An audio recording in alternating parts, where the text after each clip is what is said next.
Hello guys, welcome to our channel Reborn of Queen Part 14. Chapter 66 Chapter 66 इतने सारे खतरों को पार कर आखिरकार माही जंगल से निकलकर एक सुरक्षित स्थान पर पहुंच गई। जिसे देख माही ने एक चैन की सांस ली। उसने अब ठान लिया था कि वह अब आगे से कोई भी लापरवाही नहीं बरतने वाली। अगर उसे किसी भी स्थान पर जाना होगा तो सबसे पहले वह उसकी जानकारी प्राप्त करेगी, ताकि बाद में उसे कोई परेशानी ना हो। यही सब सोचते हुए उसने रात को राजा सोम से इन तीनों जंगलों के बारे में पूरी जानकारी लेने का निर्णय किया। सूरज ढलने का समय हो चुका था, जिसे देख माही ने अपने पास खड़े देव से एक सुरक्षित स्थान ढूंढकर वहां पर आराम करने के लिए कहा। जिसे सुन देव ने मुंह बनाते हुए कहा, मालकिन ये तो गलत बात है। मैं इतने बड़े खतरे से निकाल कर आया हूं और मैं अभी बहुत डरा हुआ हूं, इसलिए क्या आज रात मैं यही आपके पास विश्राम कर सकता हूं? मुझे और कहीं अकेले सोने में डर लग रहा है। ऐसा ना हो कि कहीं वे भयानक छाया मुझ पर एक बार फिर हमला न कर दे। जिसे सुन माही ने अपनी आंखें छोटी करते हुए देव की तरफ देखा। क्या ये लड़का उसकी छूट का कुछ ज्यादा फायदा नहीं उठा रहा था? तभी माही ने देव से थोड़े कठोर स्वर में कहा, तुमने कहा कि तुम एक बजारे हो और अलग अलग स्थान पर घूमते रहते हो, तो तुम मुझे ये बताओ कि क्या तुम्हारा सामना ऐसे खतरों से पहली बार हुआ है? जिसे सुन देव ने अपनी रोनी सूरत बनाते हुए कहा कि वह हमेशा लोगों के झुंड में ही रहा। ये पहली बार था जब वह ऐसे अकेले यात्रा कर रहा था। तो क्या वह एक दयालु स्त्री होने के नाते अपने एक तुच्छ दास को अपने पास सोने के लिए थोड़ा स्थान नहीं दे सकती? जिसे सुन माही के सर में दर्द होने लगा। अब उसे अफसोस हो रहा था कि आखिर क्यों उसने देव को अपने साथ रखने का निर्णय किया। माही अब ज्यादा बहस नहीं करना चाहती थी, इसलिए उसने पास की एक चट्टान पर की तरफ इशारा करते हुए कहा कि वह यहाँ आराम कर ले और माही रात भर उसकी रखवाली करेगी। वैसे भी माही को रात को सोना नहीं था। थोड़ी नानुकुर के बाद आखिरकार देव वहां रहने के लिए मान गया। जिसे देख माही ने एक गहरी सांस ली। धीरे धीरे सूरज ढलने लगा और आसमान काला होता गया। कुछ ही समय में चांद की रोशनी ने आकर चारों तरफ फैले अंधेरे में एक रोशनी की किरण ला दी। रात हो चुकी थी, जिसके साथ जंगल भी शांत होने लगा। जिसे देख माही भी एक दूसरी चट्टान पर जाकर अपनी ध्यान मुद्रा में बैठ गई। माही ने अपनी आंखें बंद की और अपने मन में ही राजा सोम को याद कर उनकी आत्मा से बात करने लगी। वही राजा सोम भी तुरंत ध्यान मुद्रा में बैठी माही के मस्तिष्क के भीतर चले गए।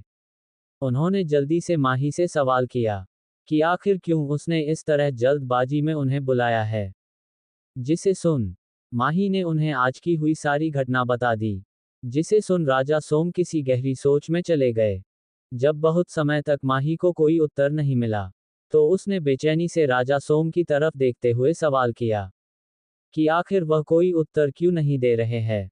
जिसे सुन राजा सोम, जो अभी भी अपनी गहरी सोच में डूबे हुए थे, उन्होंने थोड़ा आश्चर्य जताते हुए कहा कि उन्होंने जो पोटली माही को दी थी, उससे बड़ा सा बड़ा जानवर या कोई दैत्य भी माही के आसपास नहीं आ सकता था। इस तरह किसी ऐसे जानवर का माही के ऊपर हमला करना उन्हें कुछ रास नहीं आ रहा था। ऐसा कैसे हो सकता है? उसे थैली के अंदर बसी वह खास जड़ी बूटियां इन सभी छाया प्राणियों को माही के दायरे से लगभग 100 मीटर दूर रख सकती है। जिसे सुन अब हैरान होने की बारी माही की थी। अगर राजा सोम की कही बातें सच थी, तो फिर उसके ऊपर ऐसे अचानक खतरनाक जानवर का हमला होना माही को कुछ समझ नहीं आया। कुछ देर सोच विचार के बाद राजा सोम ने माही से कहा कि वह अभी इन बातों को छोड़े और ध्यान से अपने आगे की यात्रा के बारे में जान ले। आगे आने वाला जंगल वैसे तो एक औषधि जंगल है, परंतु वहां दुर्लभ प्रकार के जहर और विषैला जीव जंतु भी पाए जाते हैं, जिनमें एक बार से ही कोई इंसान आसानी से मर सकता है। इस पहाड़ को समुद्र राज्य का औषधि पहाड़ के नाम से भी जाना जाता है, क्योंकि समुद्र राज्य में जो भी दवाएं औषधीय बनाई जाती है, उनकी सामग्री इसी पहाड़ से एकत्रित की जाती है। वैसे तो वह पहाड़ी समुद्र राज्य के लोगों के लिए सुरक्षित है, क्योंकि उन लोगों को यहाँ से बचने के हर उपाय के बारे में पता है। इसलिए वहाँ के लोगों के लिए ये ज्यादा खतरनाक नहीं है, परंतु बाहर के लोगों के लिए ये किसी नर्क से कम नहीं। कहा जाता है कि वहाँ की घास तक इतनी विषैली है कि अगर गलती से उसने किसी की त्वचा को छू लिया, तो वह विषैला जहर तुरंत उस मनुष्य की जान ले सकता है। माही अपने ध्यान में बैठी बहुत ध्यान से राजा सोम की सारी बातों को सुन रही थी। वही बाहर देव अपनी आंखें बंद किया उसी चट्टान पर बैठ आराम कर रहा था। तभी दो काली छाया आकर देव के पास रुकी। जिन्हें देखा देव, जिसकी आंखें अभी तक बंद थी, उसने अपनी शक्ति से अचानक अपने आसपास एक सुरक्षा घेरा बना लिया, जिससे ना तो वह किसी को दिखाई दे और ना ही उसकी बातें किसी को सुनाई दे। तभी देव ने अपनी आंखें खोल सामने की तरफ देखा, जहां श्रवण और काल घुटनों के बल बैठ उसके आदेश का इंतजार कर रहे थे, जिसे देख सकते सतदेवेश ने कुछ समय तक कुछ सोचा और फिर कहा, पता लगाओ वह अधेरा जानवर वहां किस तरह आया, क्योंकि इस तरह के जानवर छाया जंगल की गहराइयों में पाए जाते हैं, और उसका इस तरह जंगल के बाहर आना, यह कोई आम बात नहीं है। पता लगाओ उसके पीछे किसका हाथ है। जिसे सुन श्रवण और काल ने एक ही स्वर में जी मालिक कहकर वहां से तुरंत गायब हो गए। इस समय संत देवेश अपने असल रूप में आ चुके थे। उन्होंने अपनी शांत आंखों से सामने ध्यान मुद्रा में बैठी माही की तरफ देखा, जिसे देख वह मुस्कुरा दिए।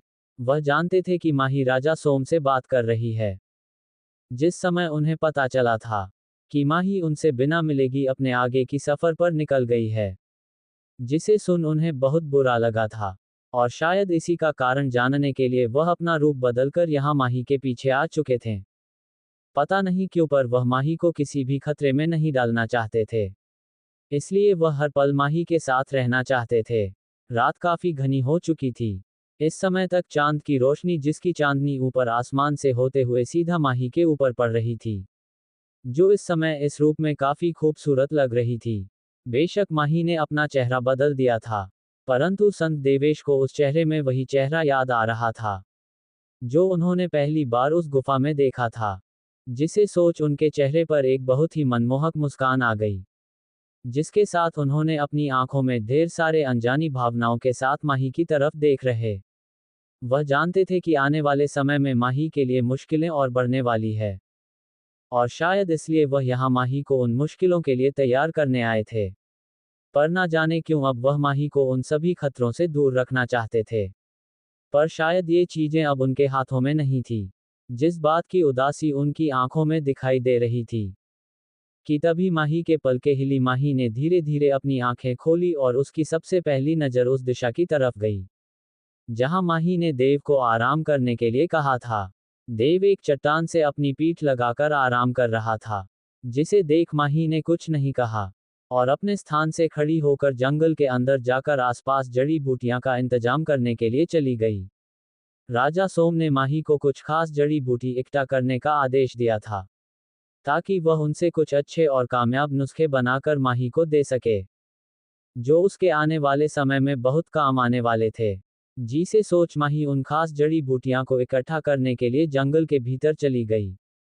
तभी संत देवेश ने अपनी आंखों को खोलकर उसी दिशा में देखा, जहां कुछ समय पहले माही ही गई थी, और फिर कुछ सोचकर वहां से गायब हो गए। चैप्टर 67 अब आगे। धीरे धीरे समय रेत की तरह हाथों से फिसलता रहा, और माही और देव अपनी आगे की यात्रा पर आगे बढ़ते रहे, जिसके साथ समय कब बीत गया पता नहीं चला। वहीं दूसरी तरफ रहस्य अकादमी में माही के दोस्त रोशनी, तनिष्क और विशाल इस समय तक काफी हद तक ठीक हो चुके थे। माही ने अकेडमी से जाने से पहले माही ने कई जड़ी बूटियों और जहर के एंटीडोट गुरु धना आचार्य जी के साथ मिलकर बनाए थे, जिनका उपयोग कर गुरु धनाचार्य जी ने माही के दोस्तों को काफी हद तक ठीक कर दिया, जिससे अब धीरे धीरे उनकी स्थिति ठीक होने लगी। परंतु अब स्थिति उनके हाथों में नहीं थी। जब से तनिष्क, विशाल और रोशनी होश में आए थे, वह तभी से ही माही के बारे में उनसे पूछते रहते, जिस बात को गुरु द्रोणाचार्य जी कोई ना कोई बहाना देकर टाल देते। परंतु आज जब वह लोग इतने समय बाद अपनी कक्षा में वापस गए, तब उन्होंने पिछले एक माह में हुई सारी घटनाओं के बारे में कक्षा के विद्यार्थियों से जानने को मिला, जिसे सुन अब वह तीनों ही माही के लिए बहुत अधिक परेशान हो गए। वही तनिष्क को यह समझने में देर नहीं लगी कि माही ने ये सब उन्हीं के कारण किया था, जिसे सोच अब उसे माही के लिए और बुरा लगने लगा। वह जान गए थे कि उन्हीं के कारण उनका दोस्त रुद्रा आज इतने बड़े संकट में था। उसे एकेडमी से निकाल दिया गया, और अब राजा चंद्रसेन और उसकी सेना भी माही के पीछे पड़ी है। और वह लोग यहाँ शांति से अपना जीवन व्यतीत कर रहे थे, जो अब उनके लिए किसी श्राप के समान होता जा रहा था। इस समय वह तीनों गुरु धनाचार्य जी के कार्यालय के सामने खड़े उनसे माही के बारे में जानना चाहते थे कि आखिर वह गई कहाँ है। परंतु गुरु धना आचार्य जी ने माही से वचन लिया था कि वह किसी को भी उसके बारे में ना बताएं। वही तनिष्क और उसके दोस्त पूरे 3 दिनों से उनके कार्यालय के सामने अपने घुटनों के बल बैठे उनसे माही के बारे में पता करने की गुहार लगा रहे थे, जिसे देख अब गुरु धना आचार्य जी ने हार मानते हुए एक पत्र उनके सामने रख दिया और तुरंत वहां से चले गए। वही तनिष्क ने जल्दी से उसे पत्र को उठाया और उसमें लिखी बातों को पढ़ने लगे। कुछ देर उस पत्र को देखने के बाद विशाल ने तनिष्क के कंधों पर हाथ रखकर उसे पूछा कि क्या उसे रुद्र के बारे में कुछ पता चला, जिसे सुन तनिष्क ने अपने स्थान से खड़े होते हुए उन दोनों से कहा कि वह लोग आज ही समुद्र राज्य के लिए निकलने वाले हैं। जिसे सुन विशाल और रोशनी दोनों ही हैरान थे। आखिर वह लोग समुद्र राज्य क्यों जा रहे थे, और आखिर रुद्र समुद्र राजा क्यों जाना चाहता था, जिस स्थान से उसे सबसे ज्यादा खतरा था। क्या वह वही जा रहा है? क्या रुद्र पागल हो चुका है, जो मौत के मुंह में खुद को गिराने जा रहा है? पर अभी किसी ने भी कुछ ज्यादा सवाल जवाब नहीं किया और अपनी अपनी तैयारी कर गुरुदेव से आज्ञा लेकर वहां से माही को ढूंढने के लिए समुद्र राज्य के सफर पर निकल गए। वही इन सब बातों से अनजान माही इस समय समुद्र राज्य के उसे विशाल दरवाजे के पास खड़ी थी, जिसके पार उसका लक्ष्य उसका इंतजार कर रहा था। इस समय वह अकेली थी, क्योंकि कुछ समय पहले ही देव उसे किसी कार्य का कहकर कुछ समय के लिए वहां से चला गया था, जिससे माही को भी थोड़ी राहत थी। उसे डर था कि कहीं उसके कारण वह किसी मुसीबत में ना पड़ जाए।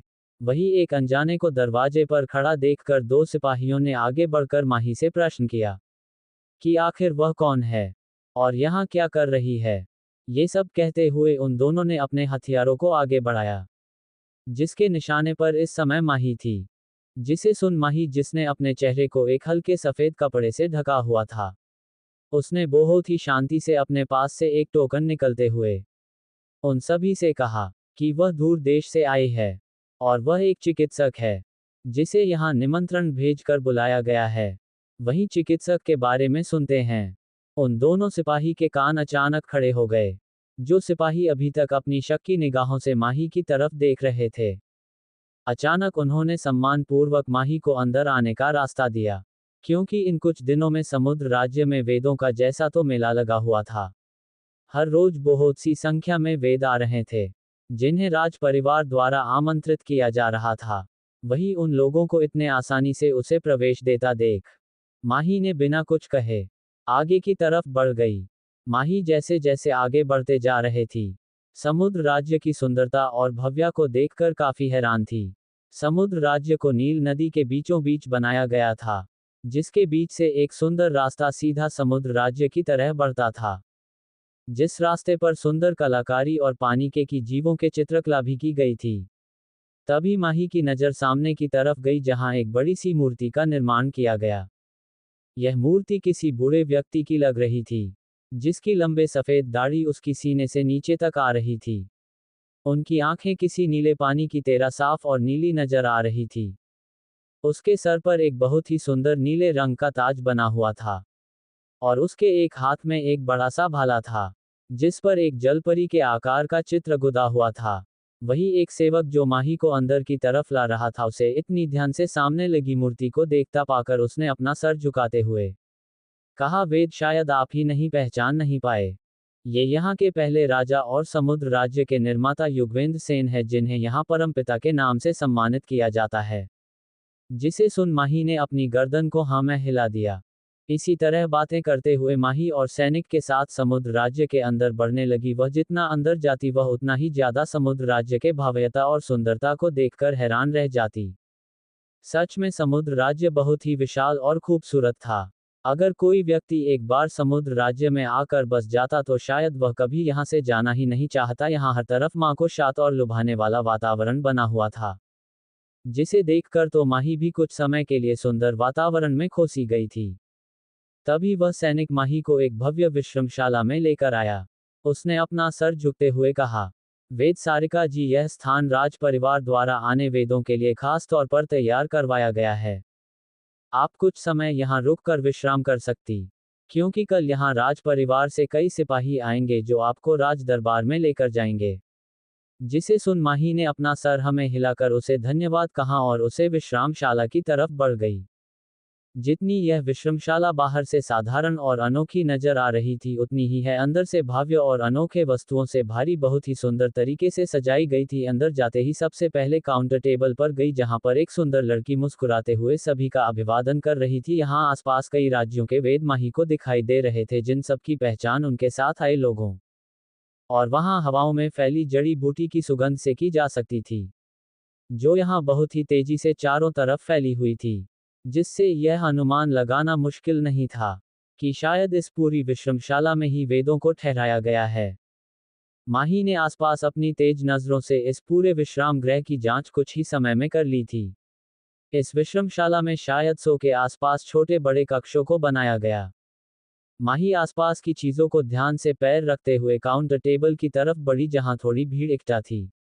शायद ये सभी लोग यहाँ अपने कक्षों के बारे में जानकारी प्राप्त करने के लिए ही इकट्ठा हो रखे थे। अचानक पीछे से आती एक आवाज ने माही के पूरे शरीर को किसी बड़ के समान एक ही स्थान पर हमने पर मजबूर कर दिया। चैप्टर 68 अब आगे। माही इस समय समुद्र राज्य के एक विश्राम गृह के सामने खड़ी थी, जहां एक सिपाही ने उसे यह कहकर छोड़ दिया था कि यह यहाँ के राज परिवार द्वारा वेदों के लिए नियुक्त किया गया वह स्थान है, जहाँ हर रोज राज परिवार के कुछ मुख्य वेद और सलाहकार आकर सभी वेदों को चुनते हैं और उन्हें राजमहल ले जाया जाता है, ताकि वह उनके प्रिय राजकुमार और राजकुमारी को हुई उस अनजान बीमारी का इलाज खोज सके।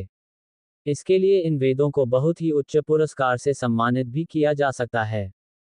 समुद्र राज्यों में ये घोषणा कर दी गई थी कि जिस भी वेद ने उनके प्रिय राजकुमार और राजकुमारी के जीवन को बचा लिया, उसे समुद्र राज्य का एक मुख्य हिस्सा मानकर उसे वेदों की पद्धति में उच्च स्थान दिया जाएगा, जिसके साथ साथ उसे राज परिवार का सहयोग भी आजीवन रहेगा। शायद यही कारण था कि दुनिया भर के वेद समुद्र राज्य में इकट्ठा हुए थे। सभी को पता था कि समुद्र राज्य कितना विकसित और समृद्ध राज्य है। अगर उन लोगों ने एक बार यहाँ के राजा की आंखों में आकर अपने लिए स्थान बना लिया, तो वह अपने सपनों में भी नहीं सोच सकते थे कि राजा उन्हें किन किन मूल्यवान वस्तुओं और पदों से सम्मानित कर सकते हैं। इसी कारण यहाँ आए हुए सभी वेद अपने अपने कार्य में लगे हुए थे। शायद कुछ वेदों को तो अपने ऊपर इतना विश्वास था कि उनके कुछ दास यहाँ चारों तरफ अपने मालिकों की प्रशंसा करते नहीं थक रहे थे। वह जिस भी किसी नए व्यक्ति को देखते, वह उसके सामने एक योजना के तहत जाते और अपने मालिक को सबसे उच्च कोटि का वैद्य घोषित करने की पूरी कोशिश करते हैं, जिसके नमूने माही ने अपने सामने कुछ समय पहले भी देखे थे। कुछ समय पहले 2 युवक माही के सामने आए और उन्होंने माही से कहा कि शायद उसे कोई रोग है और शायद उसे जाकर उनके महान वेद व्यास से अपना उपचार करना चाहिए। और इतना कह वह अपने स्वामी की तारीफें करने लगे।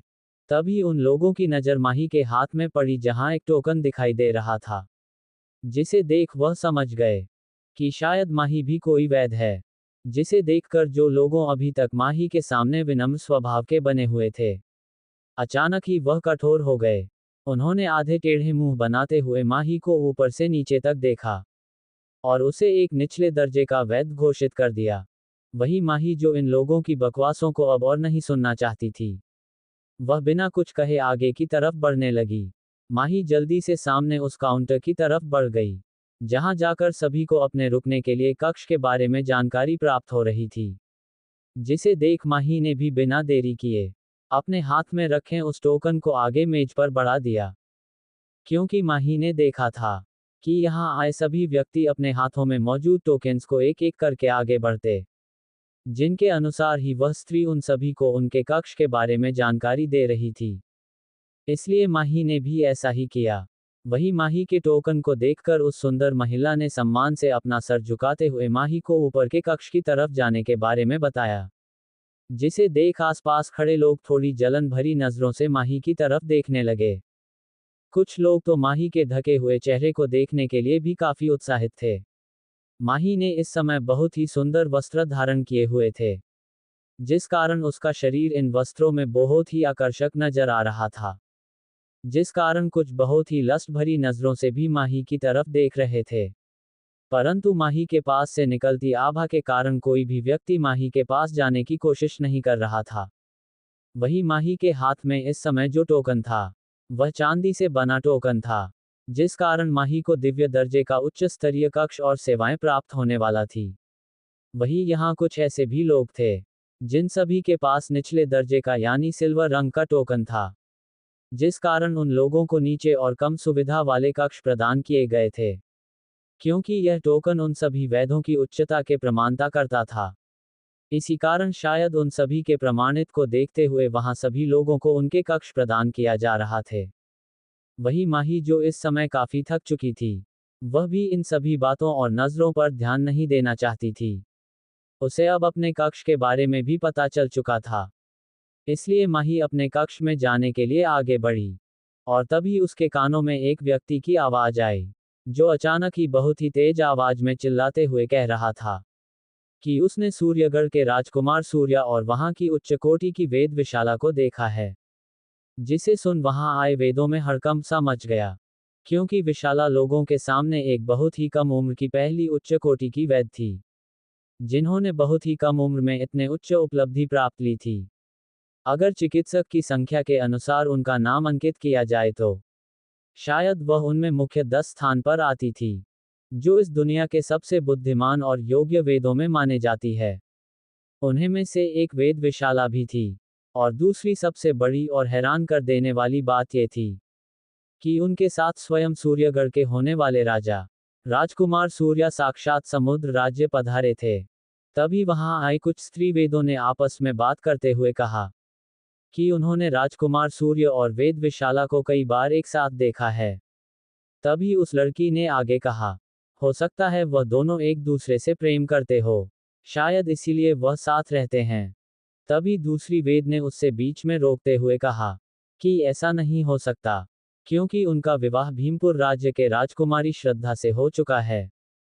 जिसे सुन उस लड़की वेद, जिसका नाम वामा था, उसने हंसते हुए कहा कि शायद तुमने पूरी बात सुनी नहीं है। राजकुमारी श्रद्धा ने उनसे धोखे से विवाह किया था। असल में राजकुमार सूर्या का विवाह तो वहां की छोटे राजकुमारी मीरा से होने वाला था, परंतु उन्होंने अपनी बहन को मारकर स्वयं उनके स्थान ले लिया। और यह बात सभी को पता है कि राजकुमार इस विवाह को नहीं मानते। बेशक राजकुमार सूर्य के माता पिता राजकुमारी श्रद्धा को राज्य में उनकी पत्नी बनाकर लाए हैं, पर सभी राज्य के लोगों को ये बात पता है कि वह उन्हें अपनी पत्नी का दर्जा नहीं देते और उन्हें एक दासी की तरह देखते हैं। वही माही जो राजकुमार सूर्या का नाम सुनते ही अपनी जगह पर जम गई थी, वह लोगों की बात सुनकर वापस अपने होश में आए। अचानक की माही के सामने वह सारी यादें घूम गई, जिसे वह बहुत समय से भागती आ रही थी। माही तो अब उसे राज्य और राजकुमार सूर्य के बारे में बिल्कुल भूल चुकी थी, लेकिन आज अचानक दोबारा राजकुमार सूर्या का जिक्र सुन माही को वह समय याद आने लगा, जब वह राजकुमार सूर्य ने पहली बार माही को छुआ था। पता नहीं क्यों पर वह अजीब घबराहट एक बार फिर माही को होने लगी। पता नहीं क्यों पर राजकुमार सूर्य के पास से माही को ऐसा एहसास होता था जैसे कोई उसके शरीर से उसकी आत्मा खींचने की कोशिश कर रहा हो। उसे हमेशा ही राजकुमार सूर्य के आसपास होने से एक अजीब सी घबराहट और खतरा महसूस होता था। वही माही इन्हीं सब चीजों के बारे में सोचते हुए माही बिना पीछे पलटे सीधा अपने कक्ष की तरफ बढ़ने लगी। उसने एक बार भी पीछे पलटकर उस दिशा की तरफ देखने की कोशिश नहीं की जहां से राजकुमार सूर्य की बगी निकल रही थी। चैप्टर 69 राजकुमार सूर्या का राजा चंद्रसेन घोंट से मिलना। अब तक तभी माही की नजर उस विशाल 4 घोड़े वाली बगी के अंदर बैठी 2 काली परछाइयां पर गई, जिसमें से एक व्यक्ति को माही कभी नहीं भूल सकती थी, परंतु दूसरे व्यक्ति का चेहरा उसके लिए काफी नया था। बगी के बाएं तरफ राजकुमार सूर्या बैठे हुए थे। माही का ध्यान राजकुमार सूर्य के चेहरे पर गया। कुछ महीनों पहले जो तेज और आकर्षक माही ने राजकुमार सूर्या के आंखों में देखा था, वह इस समय उसे काफी कम नजर आ रहा था। अब आगे, परंतु माही ने बिना किसी बातों का ध्यान दिए सीधा अपने कक्ष में पहुंची। इस कक्ष को बहुत ही उच्च कोटि की लकड़ियों का इस्तेमाल कर बनाया गया था। जो एक तरफ से बहुत ही साधारण मगर सुंदर तरीके से सजाया हुआ था। कक्ष के बीचों बीच एक मेज को रखा गया था, जिस पर कुछ खाने की सामग्री और पानी के कुछ गिलासों को सजाया हुआ था। मेज की दाएं तरफ वाले हिस्से की तरफ थोड़ी दूरी पर एक बिस्तर लगाया हुआ था, जो दिखने में काफी बड़ा और आरामदायक नजर आ रहा था। कक्ष में आसपास सजावट के लिए कुछ सफेद पर्दों का इस्तेमाल किया गया था, जो छत के ऊपर से सजावट कर आसपास फैले हुए थे। तभी माही की नजर एक बड़ी सी खिड़की पर गई, जो इस कक्ष के बाएं ओर बनी हुई थी, जिसे देख माही ने कुछ कदम चलकर उसे बड़ी सी खिड़की को खोला, जिसके खुलते ही बाहर से आई ठंडी हवाएं माही के चेहरे से होकर गुजरी, जिन्हें महसूस कर माही ने अपनी आंखें बंद कर ली। अचानक माही की नजर नीचे जाती एक विशाल बागी पर गई, जिसे देख माही की आंखें ठंडी हो गई। ये राजकुमार सूर्य के शाही बगी थी, जो इस विश्राम गृह के पास से गुजरते हुए समुद्र राज्य के राजमहल की तरफ बढ़ रही थी। तभी माही की नजर उस विशाल 4 घोड़े वाली बगी के अंदर बैठी 2 काली परछाइयां पर गई, जिसमें से एक व्यक्ति को माही कभी नहीं भूल सकती थी, परंतु दूसरे व्यक्ति का चेहरा उसके लिए काफी नया था। बगी के बाएं तरफ राजकुमार सूर्य बैठे हुए थे। माही का ध्यान राजकुमार सूर्य के चेहरे पर गया। कुछ महीनों पहले जो तेज और आकर्षक माही ने राजकुमार सूर्य के आंखों में देखा था, वह इस समय उसे काफी कम नजर आ रहा था। अचानक माही की नजर राजकुमार सूर्य के समक्ष बैठी एक स्त्री पर गई, जिसने लाल रंग की बहुत ही सुंदर और आकर्षक पोशाक पहनी हुई थी। ये पोशाक उसके शरीर के हर एक अंग को भली भांति प्रदर्शित कर रहे थी, जिसे देख कोई भी व्यक्ति इस औरत की तरफ आकर्षित होने से अपने आप को बचा ना सके। उस औरत के लंबे घने बाल जो उसने खुला छोड़ रखे थे, वह बार बार हवाओं में लहरा कर आसपास उड़ रहे थे। माही ने और ध्यान से स्त्री की तरफ देखा, जिसकी उम्र तकरीबन 24-25 के आसपास लग रही थी। उसने अपने चेहरे पर इस समय काफी नेचुरल मगर थोड़ा अजीब शार्क श्रृंगार किया हुआ था, जिससे ये बता काफी आसान था कि वह लोगों को ये दर्शन चाहती है कि उसकी यह सारी सुंदरता काफी नेचुरल है। उसे लाल वस्त्र में बैठी स्त्री की आंखें बार बार राजकुमार सूर्य की तरह जा रही थी, जैसे वह चाहती हो कि राजकुमार सूर्य उसकी तरफ देखिए, परंतु राजकुमार सूर्य का ध्यान एक बार विशेष स्त्री की तरफ नहीं गया, जिसे देख उसे स्त्री के चेहरे पर निराशा साफ झलक रही थी। वही अपने सामने हो रहे इस नज़ारे को देखकर लोगों को यहां से जाते हुए देखा और अचानक ही वह उसे खिड़की के पीछे छुप गई। वहीं नीचे राजकुमार सूर्य और वेद विशाला की बगी राजमहल की तरफ बढ़ रही थी। तभी राजकुमार सूर्य को ऐसा लगा जैसे कोई उन्हें देख रहा है, इसलिए उन्होंने अपनी नजरें उठाकर सामने की तरफ देखा, जहां एक कक्षा की खिड़की खुली हुई थी, परंतु वह कुछ नहीं था। कुछ देर यूं ही उस खाली खिड़की को देखने के बाद उन्होंने अपनी नजरें फेर ली और सामने की तरफ देखने लगे। कुछ ही समय में उनकी सवारी समुद्र राज्य के राजमहल तक पहुंच गई, जहां बाहर राजा चंद्रसेन और उनके कुछ उच्च अधिकारी राजकुमार सूर्य का स्वागत करने के लिए यहां आए हुए थे, जिन्हें देख राजकुमार सूर्य ने भी आदरपूर्वक उन सभी का सम्मान किया। तभी राजा चंद्रसेन ने मुस्कुराते हुए सभी को अंदर प्रस्थान करने के लिए कहा और राजकुमार सूर्य से बातें करने लगे। अचानक राजा चंद्रसेन की नज़र वेद विशाला की तरफ गई, जो मुस्कुराते हुए उन्हें की तरफ देख रही थी। वहीं राजा चंद्रसेन को ऐसे वेद विशाला की तरफ देखता पाकर राजकुमार सूर्य ने उनके बारे में बताते हुए कहा, महाराज, ये हमारे राज्य की सबसे उच्चतम और महान वेद विशाला है। हमें पता चला कि राजकुमार यश और राजकुमारी रूपाली का स्वास्थ्य अत्यधिक खराब है, इसलिए हम भी अपनी तरफ से एक छोटी सी कोशिश करने के लिए अपने राज्य से एक वेद को लेकर आए हैं। अगर आप बुरा ना माने तो यह एक बार उनकी जांच कर राजकुमार यश और राजकुमारी रूपाली का स्वास्थ्य आपको बता सकती हैं। इनका ज्ञान जहर और उनके एटीट्यूड बनाने में बहुत ही उच्च स्थान पर आता है। यह एक प्रतिभाशाली वेद है, जिन्होंने बहुत ही कम उम्र में इतने उच्च स्थान को प्राप्त किया है। वही राजकुमार सूर्य से अपनी प्रशंसा सुन वेद विशाला ने आपने बहुत ही आत्मविश्वास से भरकर राजा चंद्रसेन की तरफ देखा। वही राजकुमार सूर्य की सारी बातें सुनकर राजा चंद्रसेन, जो अभी तक मुस्कुरा रहे थे, परंतु कोई भी व्यक्ति उनकी आंखों में उनकी निराशा और उदासी साफ देख सकता था। जब उन्होंने ये सुना कि वेद विशाला शायद उनके पुत्र और पुत्री का इलाज कर सकती है, तो उन्हें खुशी खुशी बिना कोई सवाल जवाब किए उन्हें अपने मुख्य वेदों के साथ यश और रूपाली के कक्षा की तरफ चलने का आह्वान किया। कुछ समय उस भव्य राजमहल में चलते रहने के बाद आखिरकार एक बड़ा सा दरवाजा के सामने सभी आकर खड़े हो गए, जिसे देख वहां खड़े दो दसों ने धीरे से दरवाजे को खोल। दरवाजा के खुलते ही अंदर से बहुत ही अधिक मजबूत जड़ी बूटियां की सुगंध चारों तरफ फैल गई, जिसे महसूस कर सभी ने एकदम अपनी नाक के बंद कर ली। यहाँ पर जड़ी बूटियां की बहुत ही मजबूत और कठोर सुगंध चारों तरफ हवाओं में फैली हुई थी, जो किसी भी व्यक्ति को आसानी से पागल कर सकती थी। और यही हाल अभी वहां खड़े सभी व्यक्तियों को था, जिन्होंने अपने चेहरों को कपड़ों से ढक लिया था। तभी राजा चंद्रसेन ने कक्ष के अंदर प्रवेश किया, जिनके साथ राजकुमार सूर्या और वेद विशाला और उनके कुछ अन्य अनुयायी ने उस बड़े से कक्ष के अंदर प्रवेश किया। यहाँ आसपास 10 से अधिक वेद अपने कार्य में लगे हुए थे। कुछ वेद जड़ी बूटियां पीस रहे थे, तो कुछ उनसे दवाएं बनाने की तैयारी कर रहे थे।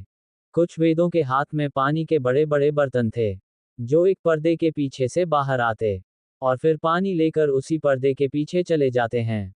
वहीं जब सभी वेदों का ध्यान राजा चंद्रसेन पर गया, तो सभी ने रुककर उन्हें प्रणाम किया, जिन्हें देख राजा चंद्रसेन ने भी अपना सर झुकाकर उन सभी का अभिवादन किया और उन्हें अपने कार्यों में लगे रहने का आदेश दिया। तभी दो वेदों ने आकर उसे बड़े से पर्दे को अपने स्थान से हटाया, जहां बीचों बीच एक शाही बिस्तर पर एक दुबली पतली आकृति लेटी हुई थी। उसे देखकर ऐसा प्रतीत हो रहा था जैसे सामने कोई कंकाल है, जिसको लोगों ने आसपास से घेर रखा है। उसे और ध्यान से देखने पर पता चला कि है ये कंकाल राजकुमार यश है, जो इस समय सूखकर किसी कंकाल की भांति हो चुके थे। वही राजकुमार सूर्या बहुत ही हैरानी से राजकुमार यश की तरफ देख रहे थे। वह कुछ वर्षों पहले उनसे मिले थे। वह एक बहुत ही आकर्षक शरीर के मालिक थे, जिन्हें देखकर राजकुमार सूर्या कई बार कहा करते थे कि वह बड़े होकर अत्यधिक बलवान और एक आकर्षण पुरुष बनेंगे। परंतु अब उन्हें अपने सामने इस अवस्था में देखकर उन्हें ऐसा प्रतीत हो रहा था कि जैसे वह कोई 100 साल के वृद्ध व्यक्ति हो, जिन्हें जबरदस्ती जीवित रखने के लिए औषधीय का प्रयोग किया जा रहा है। उनके त्वचा सूखकर बिल्कुल सफेद हो चुकी थी, जैसे उनके अंदर खून का एक कतरा भी ना बचा हो। उनके लंबे बाल जो काफी घने और लंबे हुआ करते थे, वह अब बिल्कुल ही गायब हो चुके थे। उनकी आंखें भी इस समय किसी बड़े गड्ढे के समान उनके शरीर में धसी हुई थी। उनकी ऐसी दशा देखकर राजकुमार सूर्या काफी हैरान थे। वहीं राजा चंद्रसेन, जिन्होंने राजकुमार सूर्या की हैरानी देख ली थी, उन्होंने अपने दुखी भरी आवाज में कहा, जिस समय से उस कमीने लड़के ने हमारे पुत्र को प्रताड़ित किया है, उसी समय से यह अपनी निद्रा से वापस नहीं आए हैं। हमने अनेकों वेद से अपने पुत्र यश का इलाज करवाने की कोशिश की है, परंतु किसी के भी यह समझ नहीं आ रहा है कि आखिर राजकुमारी यश को हुआ क्या है। कुछ वेदों का कहना है कि अब उनके पास बहुत ही कम समय बचा है। उनके शरीर के सभी अंग धीरे धीरे सुकने लगे हैं और उनके दिल की धड़कनें भी बहुत ही कम हो चुकी है। उनके शरीर का सारा खून पानी में बदल चुका है। फिर थोड़ी और झुकी हुई आवाज में राजा चंद्रसेन ने कहा, अब उनकी सारी शक्तियां भी जा चुकी है, जो शायद अब जीवन में कभी लौटकर नहीं आ सकती। वही यह सब कहते हुए राजा चंद्रसेन बहुत ही दुखी और लाचार नजर आ रहे थे, जिन्हें देख राजकुमार सूर्या ने उन्हें दिलासा देते हुए एक नजर वेद विशाला की तरफ देखा, जो बहुत ही अजीब नजरों से सामने बिस्तर पर लेटे राजकुमार यश की तरफ देख रही थी। तभी उसकी नजर राजकुमार सूर्या की नजरों से जा मिली, जिन्हें समझ वह अपने चेहरे पर एक सफेद कपड़ा बांधकर आगे की तरफ बढ़ी और राजकुमारी यश की जांच करने लगी। चैप्टर 70 राजकुमार सूर्या और वहां आए सभी लोग सामने अपने लेटे राजकुमार यश की ऐसी दशा देखकर बहुत ही ज्यादा हैरान थे। उन्होंने कभी भी किसी ऐसी बीमारी के बारे में या जहर के बारे में कभी नहीं सुना था, जो किसी व्यक्ति को इस हद तक प्रताड़ित कर सकता है। उन्हें तो अभी भी अपनी आंखों और कानों पर विश्वास नहीं हो रहा था कि कोई जहर किसी व्यक्ति को इस हद तक हानि भी पहुंचाई जा सकता है। परंतु जो वह लोग अपनी आंखों के सामने देख रहे थे, ना चाहते हुए भी उन्हें उसे पर विश्वास करना पड़ रहा था। वही वेद विशाला, जो राजकुमारी यश की जांच करने के लिए उनके पास गई थी, वह राजकुमार यश को पास से देखने के बाद थोड़ी डर और घृणा दोनों ही महसूस कर रही थी। उसे अब डर था कि कहीं ये कोई ऐसी बीमारी ना हो जो छूने से फैलती हो। इसीलिए सावधानी के लिए उसने अपने हाथों पर यहाँ तक कि अपने शरीर को भी अच्छे प्रकार से ढक लिया था, ताकि अगर यह कोई फैलने वाली बीमारी हो तो यह उस तक ना पहुंच पाए। वेदविशाला ने ध्यान से राजकुमार यश की तरफ देखा, जो इस समय किसी सफेद मुर्दे के समान बिस्तर पर पड़े हुए थे। इस समय उनके हाथों की नसें और यहाँ तक कि जीवन नस में उन्हें नजर नहीं आ रही थी। राजा कुमार यश इस समय ऐसे लग रहा थे कि जैसे उनका पूरा शरीर किसी सफेद चूने की भांति धीरे धीरे राख में बदलता जा रहा है। ये सभी चीजें विशाला के लिए काफी हैरान भरी थी। अपने इतने सालों के चिकित्सक ज्ञान में उन्होंने कभी भी ऐसे किसी बीमारी के बारे में नहीं सुना था, जिससे कोई व्यक्ति इस हद तक प्रताड़ित हो सकता है। वह बहुत समय तक राजकुमार यश की जांच करती रही।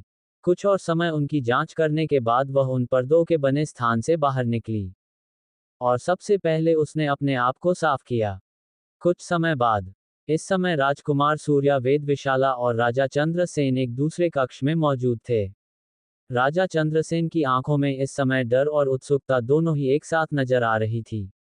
इस समय वह बहुत ही ज्यादा जल्दबाजी में लग रहे थे। जब उन्हें बहुत समय तक वेदविशाला से कोई जवाब नहीं मिला, तो उन्होंने थोड़ा उत्तेजित होते हुए उनसे प्रश्न किया, वेदविशाला जी, क्या आपको मेरे पुत्र यश की बीमारी के बारे में कोई हल प्राप्त हुआ? वही विशाला जो पिछले आधे घंटे से चुपचाप सामने बैठी अपनी ही किसी सोच में गुम थी। राजा चंद्रसेन की आवाज सुन वह थोड़ी हड़बड़ाते हुए उनकी तरफ देखने लगी।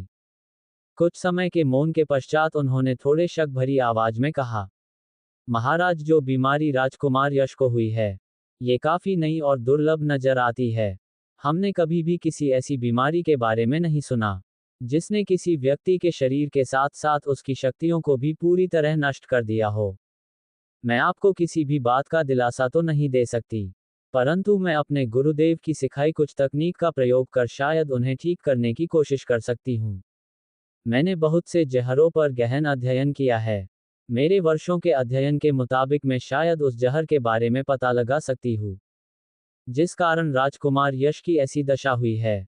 वही राजा चंद्रसेन, जो अपनी उम्मीद भरी नजरों से वेदविशाला की तरफ देख रहे थे, उनकी पूरी बातों को सुन उनकी वह उम्मीद धीरे धीरे खत्म होती नजर आ रही थी। परंतु अभी भी उनकी आंखों में थोड़ी उम्मीद बाकी थी, क्योंकि यहाँ आए सभी वेदों का सिर्फ एक ही जवाब रहता था कि वह उनकी बीमारी का कोई इलाज नहीं ढूंढ सकते। परंतु आज वेदविशाला ने उन्हें एक नई उम्मीद दी थी कि शायद वह इस घातक बीमारी का उपचार ढूंढ सकती है। इसीलिए उन्होंने अपने बुझे हुए मन से उन्हें धन्यवाद किया। अचानक विशाला ने राजा चंद्रसेन की तरफ देखते हुए उनसे राजकुमारी रूपाली के बारे में प्रश्न किया, जिसे सुन राजा चंद्रसेन की आंखों में जो थोड़ी देर पहले खुशी और उम्मीद नजर आ रही थी, वह अचानक ही दोबारा एक गम में बदल गई। उन्होंने एक गहरी सांस छोड़ते हुए वेदविशाला की तरफ देखते हुए कहा, आपने राजकुमार यश की हालत तो देख ली है, परंतु मेरी पुत्री राजकुमारी रूपाली का स्वास्थ्य मेरे पुत्र से भी कई अधिक ज्यादा घातक और खतरनाक है। मैंने बहुत से वेदों को उनके जांच उपचार कार्य में लगाया, परंतु किसी भी चीज का कोई उपाय नहीं निकला। अब तो मेरी पुत्री ने अपने कक्ष से बाहर निकलना ही छोड़ दिया है। ना ही वह किसी को अपने कक्ष के अंदर आने देती है, और ना ही कभी वह स्वयं बाहर आती है। अब तो धीरे धीरे हमारा मनोबल भी टूटता जा रहा है। पर तभी कुछ याद कर राजा चंद्रसेन की आंखों में नफरत की ज्वाला से भड़क उठी। उन्होंने अपनी नफरत भरी आवाज में कहा, ये सब घमंडी अनाथ लड़के के कारण हुआ है। अगर वह कमीना एक बार हमारे हाथों में आ गया, तो हम उसकी वह दशा करेंगे कि वह इस धरती पर जन्म लेने से पहले 100 बार सोचें। हम उसे ऐसी सजा देंगे जिससे उसकी रूह तक हमारे नाम से कांपे। फिर कुछ समय रुककर राजा चंद्रसेन ने कहा, हमारा बस चले तो हम उसे लड़के को अपने इन्हीं हाथों से खत्म कर दे, परंतु वह लड़का बहुत ही धूर्त और चालाक है। उसने हमारे मासूम और निर्दोष बच्चों पर इतने बड़े अत्याचार किए, और अब वह हमारी पहुंच से भी गायब हो चुका है। परंतु अब उसके पास भी ज्यादा समय नहीं है। हमारी पूरी सेना इस समय उसे धूर्त लड़के की जांच में लगी हुई है। बस एक बार वह घमंडी लड़का हमारे हाथों लग जाए, इसके पश्चात हम उसे उसके जीवन लेने पर भी डरता हुआ देखना चाहते हैं। वही वेदविशाला और राजकुमार सूर्या बहुत ही शांति से महाराज की सारी बातों को सुन रहे थे। उन्होंने राजा चंद्रसेन को इतने क्रोध में कभी नहीं देखा था। इसलिए वह भी चुपचाप बैठे उनकी सारी बातें सुनते रहे। तभी राजकुमार सूर्या ने महाराज चंद्रसेन से सवाल करते हुए कहा कि क्या वह उसे दुष्ट लड़के के बारे में उन्हें कुछ बता सकते हैं, ताकि वह उनकी सहायता कर सके। जिसे सुन राजकुमार सूर्या ने राजा चंद्रसेन ने अपना सर हाँ में हिलाते हुए अपने पास से एक चित्र निकाल राजकुमार सूर्या की तरफ बढ़ा दिया।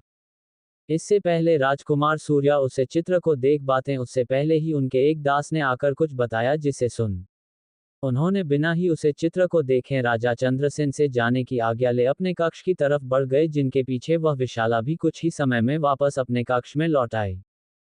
वहीं दूसरी तरफ विश्रामशाला में इस समय माही अपने कक्ष में बैठी आज की हुई सभी घटनाओं के बारे में सोच रही थी। उसे उम्मीद नहीं थी कि यहाँ आते ही वह सबसे पहले राजकुमार सूर्य से टकरा जाएगी। वह जितना भी इस बारे में सोच रही थी, उसका सर का दर्द उतना ही बढ़ता जा रहा था। कुछ देर इसी तरह सोच विचार में रहने के बाद माही ने फैसला किया कि वह जल्द से जल्द यहाँ से अपना कार्य निपटाकर वापस यहाँ से निकल जाएगी, ताकि उसका सामना किसी भी तरह राजकुमार सूर्य से ना हो सके। इन्हीं सब सोच विचार में आज का दिन निकल गया। अगली सुबह बहुत से वेद नीचे एक बड़े से आंगन में इकट्ठा हो रहे थे। वही माही जो अभी उठकर इसी दिशा में आ रही थी, उसने भी इन लोगों को ऐसे जल्दबाजी में नीचे उसे आंगन की तरफ जाते देखा। एक व्यक्ति को रोककर से प्रश्न किया कि आखिर यह सभी इतनी जल्दबाजी में कहाँ जा रहे हैं।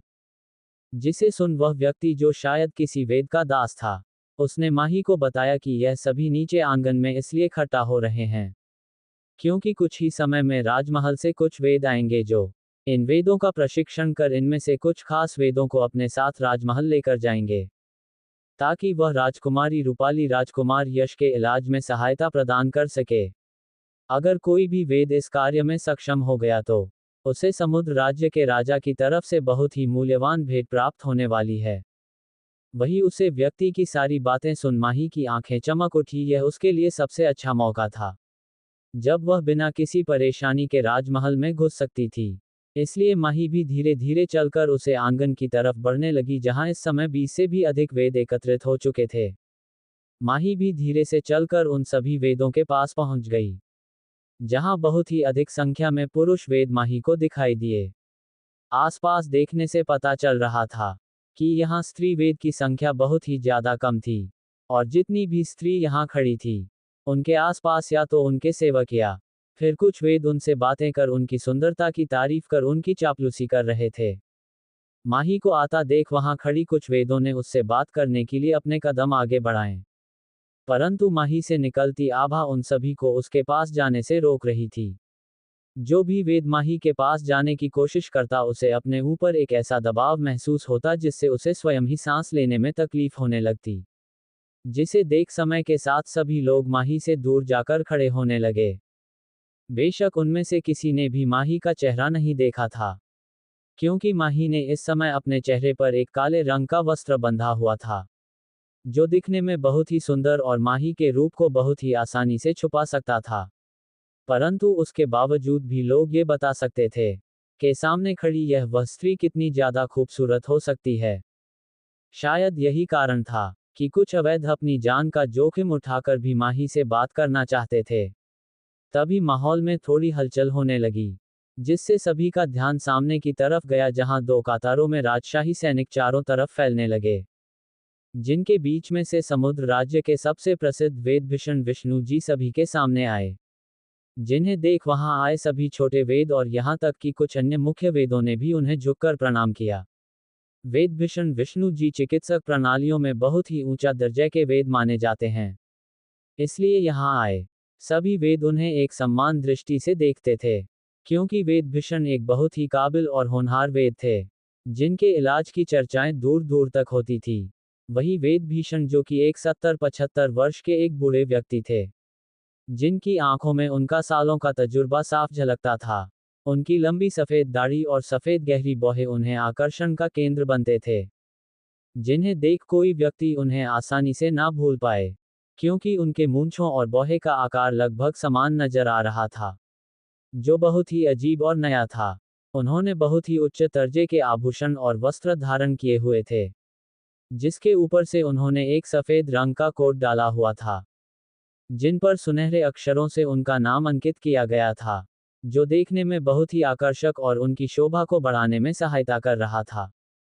वेदभीषण जी विश्राम कक्ष के दरवाजे से चलकर उस आंगन में आए, जहां सभी वेद एकत्रित हुए थे।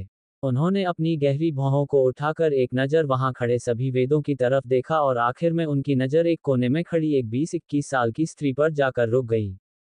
यहाँ जितने भी वेद आए हुए थे, वह सभी वेद भीषण को अपने आगे प्रदर्शित करने का कोई अवसर नहीं छोड़ रहे थे, जिस वजह से वह लोग धक्का मुक्की कर अपने आप को आगे लाने की कोशिश कर रहे थे, ताकि वेद भीषण का ध्यान उनकी तरफ जाए। परंतु यह एक अकेली ऐसी स्त्री थी, जो इन सभी से परे एक कोने में चुपचाप खड़ी थी, जिसे देखकर ऐसा प्रतीत हो रहा था कि वह यहाँ किसी को भी अपने बारे में नहीं बताना चाहती। उसने अपने आसपास एक ऐसी अदृश्य शक्ति का सुरक्षा चक्र बनाया हुआ था, जिससे उसके आसपास खड़ा कोई भी व्यक्ति उसके करीब जाने से डर रहा था। वह भीषण बहुत समय तक एक तक माही की तरफ देखते रहे, जिसका आभास माही को भी हो चुका था। इसलिए उसने अपनी काली आंखें उठाकर सीधा वेद विष्णु की आंखों में देखा, जिसे देख वह तुरंत मुस्कुराते उठे। अपना हाथ हिलाकर माही को अपनी तरफ आने के लिए कहा। वही वहां आए सभी वेद, जो बहुत ही उत्सुकता से चाहते थे कि वेद भीषण उन सभी की तरफ ध्यान दें। जब उन्होंने देखा कि उनका ध्यान उसे स्त्री की तरफ था, जो एक कोने में चुपचाप खड़ी थी, जिसे देख वहां आई स्त्री वेदों बहुत अधिक चिढ़ गई। वह सभी अपने राज्य की अव्वल दर्जे की वेद थी, जो अपने वैदिक ज्ञान के साथ साथ अपनी सुंदरता के लिए भी बहुत ही ज्यादा प्रसिद्ध थी। इसलिए उन्होंने कभी नहीं सोचा था कि उनको इस तरीके से किसी ऐसी स्त्री से पीछे छोड़ दिया जाएगा, जो एक मुखौटे के अंदर खड़ी सभी से दूरी बनाकर एक स्थान पर खड़ी हुई थी। शायद इस स्त्री के बारे में कभी किसी ने सुना भी नहीं था, ना ही इसके पास कोई दास था। उसे देखकर तो कोई यही कहेगा कि शायद ये कोई वेद हो ही नहीं सकती है।